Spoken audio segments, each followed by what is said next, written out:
జగన్మోహన్ రెడ్డి గారి పిలుపు మేరకు వైఎస్ఆర్సీపీ పార్టీ నాయకత్వాన కేవలం ఈ ప్రభుత్వాన్ని హెచ్చరించడానికి ఆయన చంద్రబాబు నాయుడు గారు అతని పార్టీ ప్రభుత్వం సాగిస్తున్న ప్రజా విద్రోహ విధానాలను ప్రజలకు చెప్పడం, అట్లాగే చంద్రబాబు నాయుడు కూడా మీరు వెన్నుపోటు మీదే బతుకుతా ఉన్నారు, ప్రజలకు మీరు ఇచ్చిన మాటలకు వెన్నుపోటు పడిచారు, మీరు సూపర్ 6 లేదు 7 లేదు, పైగా కొత్త శాసన ఆధారం ఉందో మాకు అర్థం కావడంలే, ఒక ఆయనేమో మంత్రగాళ్ళు బుక్ పెట్టుకుని ఆయన తిరుగుతూ ఉంటాడు ఆఖరికి.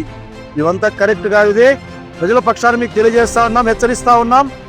ఇప్పటికైనా మీరు అబద్ధాలు చెప్పడం మానేయండి, ప్రజల పక్షాన్ని అబద్ధం నేర్చుకోండి, ప్రజల కోసం పనిచేసి నేర్చుకోండి. లేకపోతే జగన్మోహన్ నాయకత్వాన ప్రజల యొక్క సంక్షేమం కోసం మిమ్మల్ని చివరి వరకు కూడా మిమ్మల్ని లక్కెళ్తామని కూడా తెలియజేస్తా ఉన్నాను. అంతేకాదు ఆఖరికి ఒక్క సంవత్సరానికి ఇంత వ్యతిరేకత కూడగట్టుకున్న ప్రభుత్వాన్ని మొట్టమొదటి చూస్తా ఉన్నాం మిమ్మల్ని మేము. ఊరికే మీరు పసుపు నీళ్ళు చల్లుకుంటారంటుంటారు, ఎందుకు చల్లుకుంటారు అవసరంగా? మీరు మీ బుద్ధికి మీరు కనుక్కోండి, మంచి బుద్ధితో పరిపాలన చేయమని కోరుతా ఉన్నాం. జగన్మోహన్ రెడ్డి పరిపాలన చేయండి, జనానికి మేలు జరుగుతుంది.